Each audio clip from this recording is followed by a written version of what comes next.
Hello, everyone. Okay, finally, it's 10 a.m. in the US and 10 p.m. in Singapore. So, wherever you are, good evening and good morning to everyone. Yeah, okay, I saw some of our mentors. Michael, if you want to go to the stage, you can. But if you want to you want to stay there, it's also okay. Hello, hey Luke. Okay, you can come to the stage if you want to. Hello, Aegis. Okay, the dream team of Hedera is here. How do Isn't we that amazing? Lindsay! hey, Yay! can you hear me? Okay, hello everyone. So, as we wait for more people to join, I believe there will be more people to join us. I just wanted to give a welcome to our first AMA session. And I'm really glad to have you all here. So please feel free to explore the space we've designed with you. This is an amazing participant and mentors space for everyone. So yeah, please enjoy. Well, to help you get started, let's all gather in the center if you want to. So you'll notice that there are two key features that you can see. One is a claw machine and one is a gaming console. So when you go into the claw machine, it will trigger you a link. It will go to the contract builder of Hedera. When you go into the gaming console, it will take you to the Hedera playground. Yep, so these are the two important tools that will help you as you start building your projects on Hedera. And yeah, once again, this central area is also where you can all hear the mentors broadcast during this AMA. So just to share as well, you'll be able to talk to your mentors later. So if you go up just above this stage, right, you will see different rooms. So there were 5 rooms that is dedicated for each track. So whichever track you are in, please go later after the AMA, and then your mentors will also follow there. Yep. Then you can have a conversation with them, of course. And now, if you look over to the left side of your screen, you will see a little link icon. So please go ahead and click that. We placed a few helpful resources there. So first one is the Hedera Origins calendar. So you've been hearing me quite a lot of times if you've been tuning into our workshops or the opening ceremony. I keep on giving this calendar so that it will be easier for everyone to tune in and then just to check what are the upcoming AMAs or workshops around. Yep. Next is the AMA question form. So for the AMA question form, this is for the AMA 2, which will happen and scheduled on Monday, 28th of July, same time, 10 a.m. to 11 a.m. Eastern time. So once again, for anyone in Asia, it will be around 9 p.m. or around 10 p.m. our time. Yep. Okay. So, yeah, this AMA question form is a great form for those people who is a bit shy about asking questions live. Yeah, so this form is perfect for you. So, just type in your question and your mentors will answer it live during the next AMA. And you can also follow them on the private room, as I mentioned a while back. Okay, next is okay. Next is another link that you will see there is the EVM developer. So, what is this EVM developer link? So, this is a very useful resource for those who are developing on a certain EVM. So, if you have deployed Solidity smart contracts on Ethereum or other EVM compatible networks, you can keep using the same developer tools, libraries, and workflows here on Hedera. Next link that is provided there is the SDK link. So this will guide you through building on Hedera using familiar languages like JavaScript and Java. Yeah, you learn how to transfer HBAR, create tokens, and publish messages to topics. Yup. And I guess, yeah, we have a good number here already. Maybe we can proceed on answering some questions that we have received from the form. Okay. Is that okay? Is everyone ready? Type ready if you're ready. I'll start typing. Ready. Okay, thanks, Luke. Yay. Yes. Okay, we're ready. Sure. So the first question we received for mentors, this is for you. What helped you most when starting your career in AI? How can a junior AI engineer stand out when applying for jobs? I will type it out on the chat so that everyone can see it.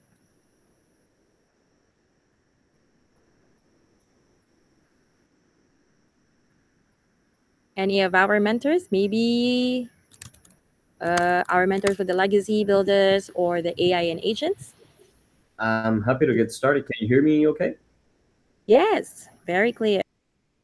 Excellent. All right. What helped you most when starting your career in AI?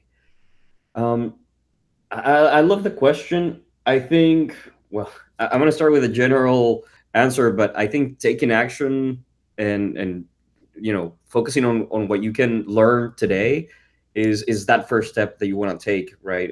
You just get started, then also create a little bit of a roadmap for yourself on maybe what are some of the key technologies that you want to learn when it comes to AI, right? Because um, AI is a pretty deep and wide term.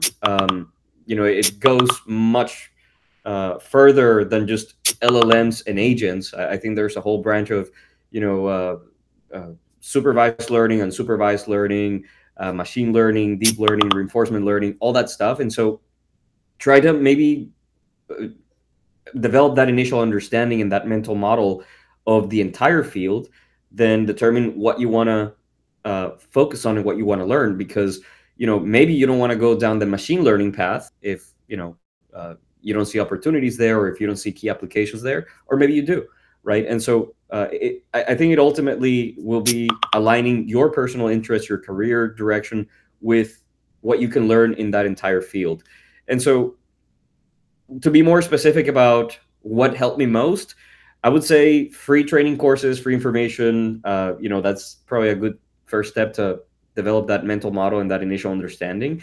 And then I think today using AI to learn AI is key. I think we all have access to really good large language models through different chatbot platforms. So whether it's ChatGPT, Gemini, Open Router, or some other platform that you can go ask all these questions from and learn from, I think that's a fantastic first step that you can take today.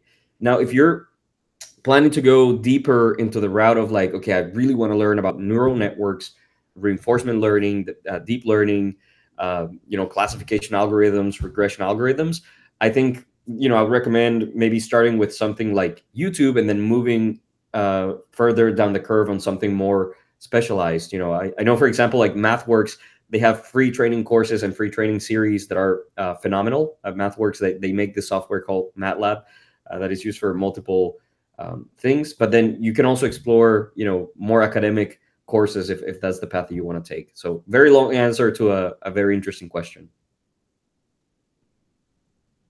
Okay, great. Thank you so much for that, Ed. And yes, watch YouTube, take those courses. You'll be on the right track. Yep. The next question we have is here. Okay, I think this is for me. I will answer this for you. Okay, what if there's an overlap between categories? I think our participant is asking particularly to the categories of the track that they wanted to submit or participate in. With that, if you have submitted to multiple tracks, please return to your build page on Dora Hacks. Edit your submission and only select one main track because it was in our policy that you can only participate and submit for one main track. Then, yeah, there shouldn't be no overlap between categories. So each participant is only allowed to submit to one main track only, right?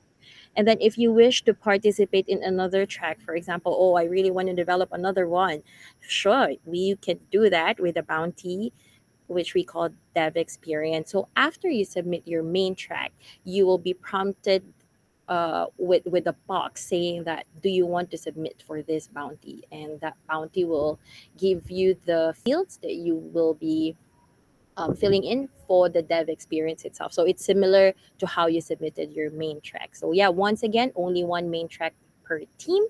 And if you want to submit another one, you can participate in the bounty. Okay. Another question here. Okay, this is again for me. Do we need to create build to submit certificate of completion and attach PDF certificate? Uh, the answer to that is no. You don't need to submit a build in order to complete this certificate of completion and to submit for it. So you can simply just submit your entry using this form, which I'm going to paste on our chat. Kindly hold on. Yep. So you don't need to, but of course you'll be more than welcome to submit an entry for a main track or dev track as well. Yep, so this form is available on Dora Hackathon listing. So under the site quest titled Certificate of Completion, you can just easily click that link and then you can submit your form. Or actually, you can just use the form that I provided in this chat. Yeah. Okay, let's go to the more technical one. Uh,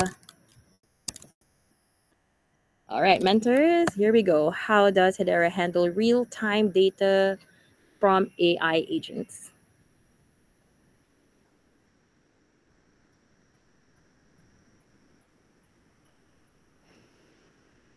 I'm happy to take an initial stab at this. I don't think I see Jake just yet, who is one of the mentors for the AI track, but we'll give him some time. Um, I'd love to hear maybe an expansion on the question to understand what real-time data from AI agents mean, because I mean, I think it's just real-time data in general. Now, I think it's just like any other data that you would try to process on the network. Although typically what we see with data workflows, like for example, if you're trying to write something that relates to data on the network, um, I don't know that writing a massive amount of data is a good approach. Typically, if you're worried about data integrity, it's around hashing, right? Like you can hash the data. That's like the digital fingerprint for your data, and that's what you write on the network. Now, um, you can also choose to put some data on the network, right? And there are many creative approaches that our ecosystem has taken. Like for example, I think it's like HCS1 or HCS3. It's an approach to put picture information and other information on the Hedera network using the Hedera consensus service. So I can send you more information for you to explore that. But I'm kind of rambling here, so I would love to really get that clarification on what you mean by real-time data from AI agents. Uh, the other approach, the other side of the coin, rather than trying to write data to the network, is feeding data from the network to your agent. And so there you have multiple possibilities, like for example the REST API, where you can get archival data or historical data from the mirror nodes. You have a REST API that is well documented and accessible to get information about entities like accounts, tokens, contracts, transactions, and so much more, and even more flexible and scalable solutions that are provided by the ecosystem, like the GraphQL API that AgeGraph provides. That again, that's a third party called AgeGraph, but that GraphQL API allows you to get really complex uh, queries, you know, from that archival and historical data, and then perhaps that's what your agent can use. But again, I'm not sure if I touched on the particular aspect that you were after with your question.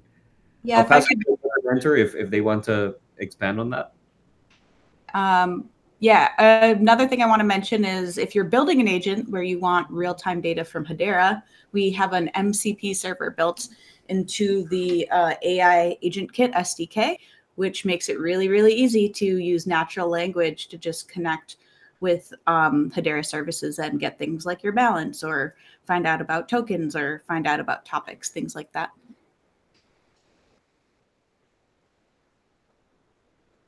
Okay, thank you so much for that, Lizzie and Ed.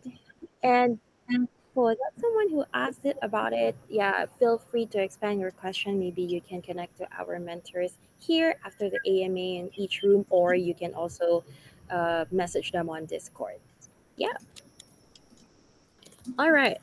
This one is for our DeFi and tokenization mentors. What are the main advantages of using HTS over traditional ERC standards when building tokenized railroad assets or DeFi primitives?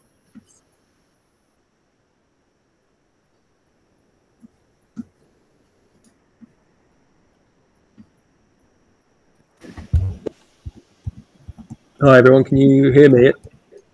Yes, we can. Perfect. Yeah, I think I'll give this one a go. Yes, there's a whole host of reasons really why sort of RWA is better on Hedera. A few examples off the top of my head. The fee certainty. If you're a big organization, you like to forecast how much you're going to be spending. And with the fees being tied to the dollar, that's a huge plus there.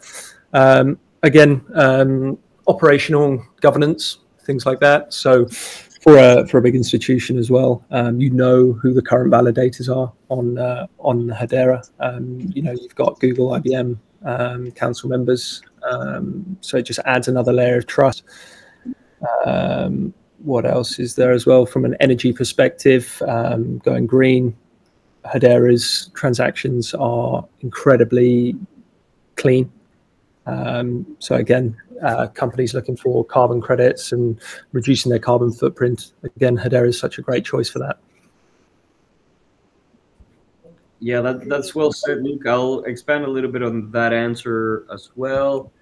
And I like the way you framed the question, right? Like advantages of HTS over traditional ERCs. I think Luke touched on many of the key points there. But what I would say is maybe even take a step back, right? Like what is the right approach for you? HTS certainly has some advantages, and I think one of the other big ones that relates to your question around DeFi primitives is like a lot. Basically, the entire DeFi ecosystem on Hedera is built on native Hedera tokens. So, if you're looking to integrate with something like Saucer Swap and Bonzo and that existing infrastructure, HTS is going to be a very natural fit for that path. But again, take a step back and then think about what you're trying to build and think about your requirements, right? Because if it's easier to go down the ERC path based on your requirements, that's always available to you. And to this day, like the advantages, they're scalable on both fronts. Whether you go with the native path or with the ERC or EVM based path, honestly, the EVM path is going to be a little bit more limited when it comes to transaction throughput, and probably a little bit more expensive because you do have to spin up the EVM as well. Although if you're not using HTS through the EVM, then maybe it's not as expensive.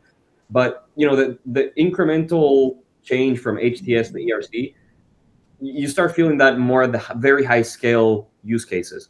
So again, if it's easier for you, if it aligns more with your use case to go ERC, the Hedera technology supports both. And then now the ecosystem also is supporting both a lot better. So you'll be able to access your ERC assets in some of the Hedera native wallets. But probably the key benefit, just to summarize my answer, is around the support in DeFi of the entire ecosystem of HTS tokens. Hey, can I add something to this as well? Personally, I find HTS very helpful because it also has like these native roles. So you have like KYC keys, freezing, pausing functionality embedded. It gives you a lot of functionality natively, and you don't need any smart contracts. You can just control your token through an SDK or API call. So in that way, getting started with HTS is much easier than getting started with smart contracts, I would say. And you get like Ed said, a bit higher throughput, but it only matters if you're looking for scalability. Yep. One thing, just to wrap up the answer on tokens and ERCs and HTS, please go to the Hedera contract builder to check out both, right? Like you don't have to install anything or set up anything locally. Just on your browser, you just open a testnet account, and then you'll be able to start deploying ERC tokens on Hedera and HTS tokens on Hedera. And so you can see how easy it is to work with both. You can, even kind of prototype your smart contracts very quickly and then take that to your local environment. But that's a fantastic first stop if you're, trying to work with tokens on Hedera through contracts.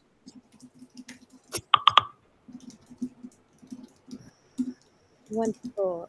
Any of our mentors would want to add on that before we move on to the next question? Okay. Then now I will pose the next question. So this is for sustainability. Uh, okay. How can hold on. Okay, how can developers integrate off-chain environmental data sources like carbon footprints APIs into Hedera Garden workflows in a verifiable and scalable way?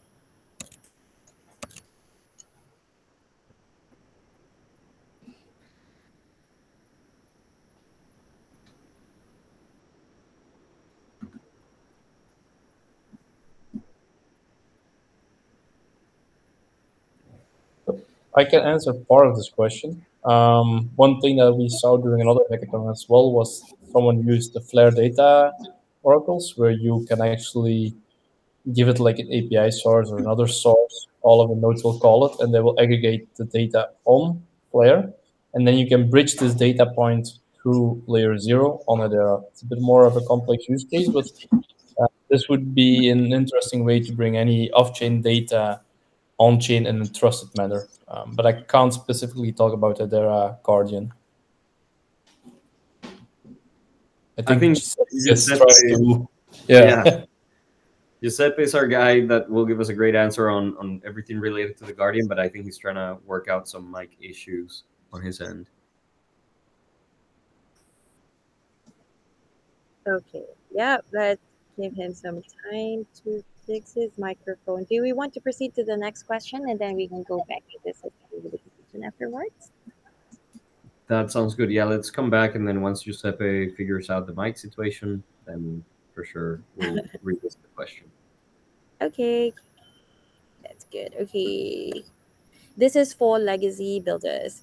If we're continuing a previous project, how do you recommend we demonstrate technical progression?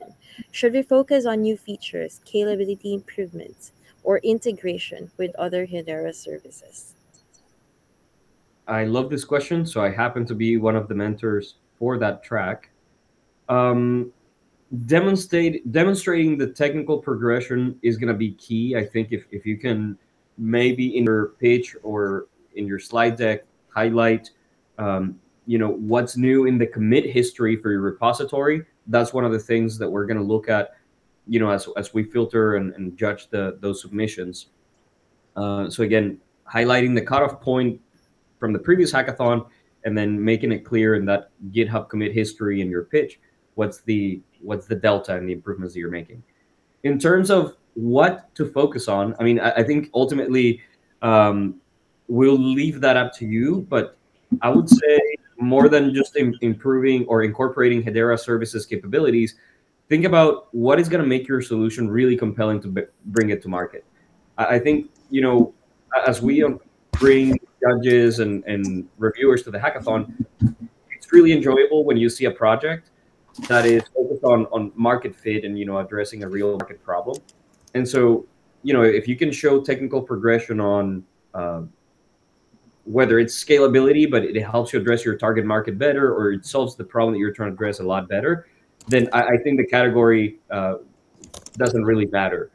But yeah, I mean, ideally, from a selfish perspective, like if you're incorporating maybe new Hedera capabilities, again, not for the sake of improving or incorporating features, but to address the market problem, I think that those are the type of improvements that we would love to see. Okay, this is a follow-up question that's actually from me, Ed. Uh, Now that you said that it would be great if that legacy builder track would actually work onto the market problem that Hedera is actually facing, can you give at least three major market problems that Hedera has been facing now? All right, sure. I mean, I'm gonna take a stab at that, and then I'll ask for some input also from my fellow mentors that have a great view into the front lines of everything that's happening in the ecosystem. In terms of market problems that exist that Hedera addresses really well, I'm going to start with a very urgent one, which relates to AI. And with AI, you have multiple issues. For example, data integrity or even authenticity of digital assets now, right? Because how do you know that a digital asset is actually genuine and not forged or produced by AI or modified by AI? So I think outputs from real human work and ensuring that we have a traceable record of how genuine that asset is going to be important. Also, ensuring that we have integrity of data for the data that goes into training of AI models is going to be essential.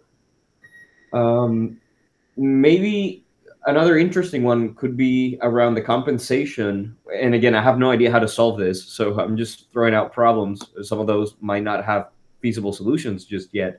But the other one is, as AI uses human content for its training and for its inference, how are those human creators recognized for the value that they provided in that AI workflow, from the training to the inference? And so I know blockchain could facilitate micropayments and maybe the traceability, but that's a huge gap that we could close. I have no idea how, so I'll leave that up to the builders. But maybe I'll stop there, but covering the area of AI and inviting maybe some of the other mentors to talk about other verticals.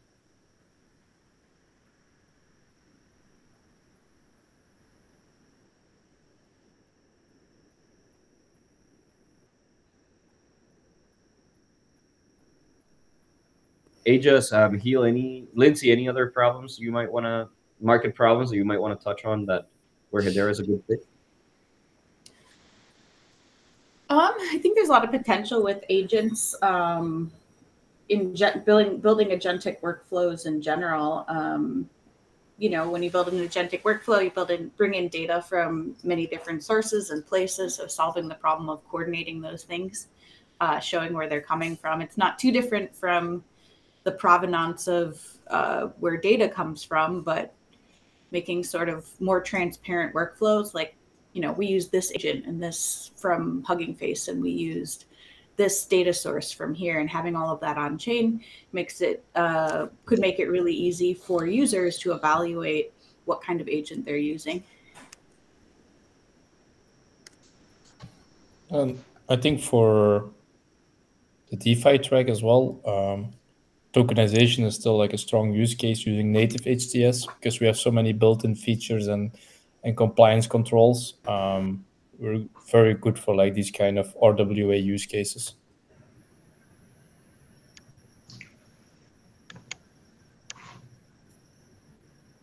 All right. Okay, yes. I guess that's really a wonderful sharing, so that to our builders here who might be working on a legacy builder or on any other tracks, our mentors have mentioned a couple of tracks that you can work on. And of course, your talent and your skills and your brain is very much welcome into solving this problem. And of course, Hedera is one of the greatest platform and avenue for you to start building, right? Yeah. I just want to check to our sustainability mentor, Giuseppe, how is your microphone looking now?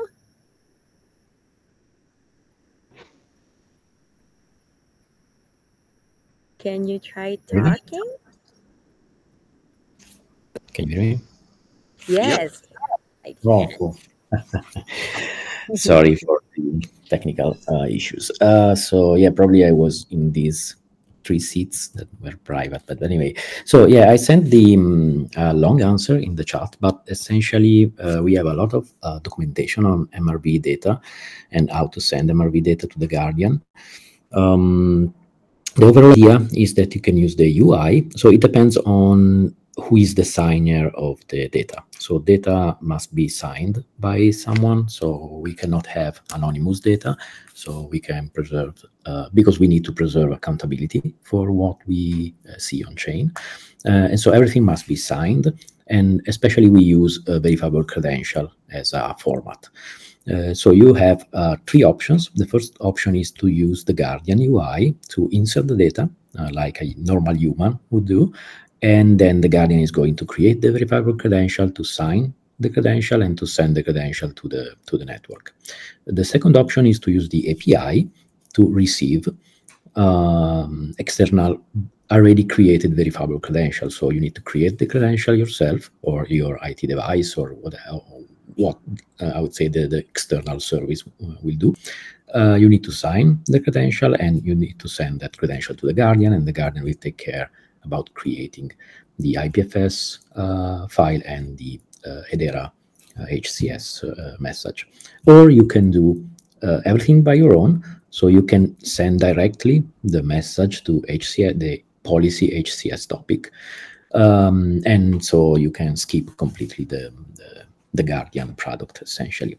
This third option, I would say also the second option depends on how the policy is created. So the policy creator decides essentially if you can receive data in all the three ways, or just the first one, the second, and so on.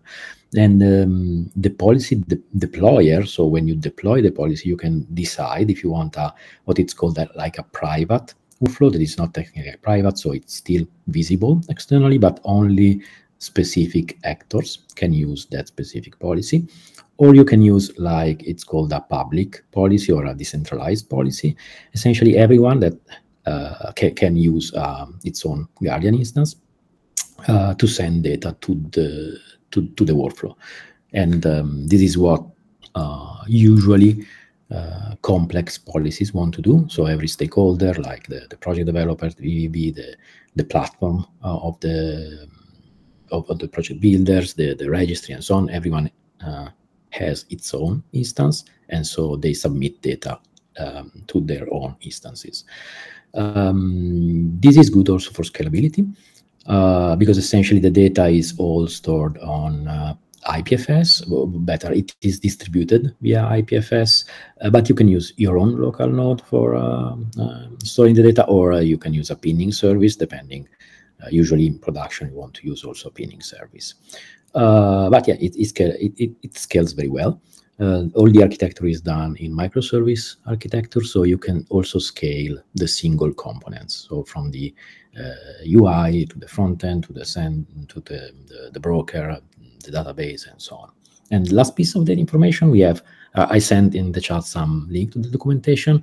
We have many examples, and we also have an MRV sender, that is a container that allows you to create fake data and send already prepared verifiable credential to the Guardian, so you can concentrate on the use case and not on the, I would say, boilerplate of creating MRV data.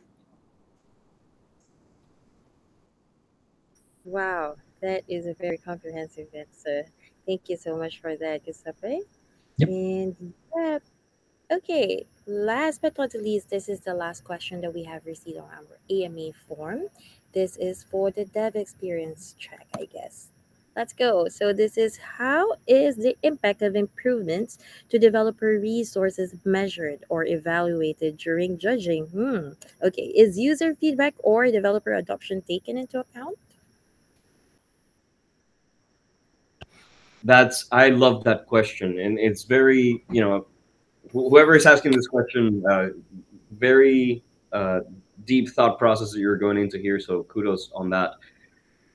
So I think that measuring of that impact of the improvement in a way will come from the expertise that some of the judges of that track already have with working on Hedera, right? I think perhaps you also have to build a little bit of the business case for the impact of your improvement. So I think part of the responsibility as a hacker in a hackathon is to pitch the problem that you're facing and the problem that you're trying to solve with whatever your solution is. So I think if the easier you make that for the judges to see that, right, like how severe or frequent the problem is and the impact of your potential solution, then I think that will make the judges' life easier. The judges' will have a very good perspective on what's the potential of that improvement, because all the judges on that track are expert developers in a way with Hedera technologies and the Hedera experience. And then in terms of quantification with user feedback and dev adoption, perhaps due to the constrained timeline of the judging period, maybe that won't be the case. But again, we could always cross-reference what you're proposing as the improvement with other feedback that we've heard, doing business as usual, And then if you're actually addressing a very significant frequent problem, then I think that's going to be another point to quantify the impact of your improvement. Great, great, wonderful. Thank you so much for that, Ed. And yeah, what a great question. I hope you will submit your submission for the dev experience, and then we'll take a look at it. Yeah, exciting. So I think that's the last question that we have, as I mentioned. Now, this is the most exciting part, and I guess all our participants are also looking forward to this.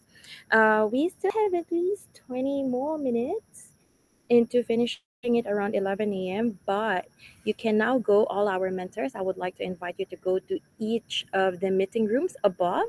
So it depends on the tracks that you are handling. You can go inside so that our participants who wanted to interact with you personally, either to chat you or to talk to you, can go inside and then you can start to have a chat. But make sure that for the participant, you need to sign in so that you're able to interact with your mentor inside the private room. Yep. Okay, so you can either chat them, you can also talk to them if you're okay with that. But then again, I would also want to invite everyone on Discord. You can continue messaging your mentors there. Again, under the mentor assistance channel, it will be easier for you to connect to them. But yes, of course, please feel free to use this platform. We call it Zapspace, and which is very Hedera, right? It's a wonderful design. Thanks so much for our creative team for doing this up. And once again, we do this with our participant and mentors in mind. I hope that you enjoy this space. This space is available throughout the event, so this doesn't close. If you want this to be a rendezvous for this hackathon, feel free to do so. It doesn't close. You can meet all your like-minded hackers here, or if you have any session with your mentors, you can also do that here. Yeah. Okay, I will leave everyone to go into each room. So you can go to have a coffee chat as well in some of the rooms here. You can follow our mentors and then have a chat with them.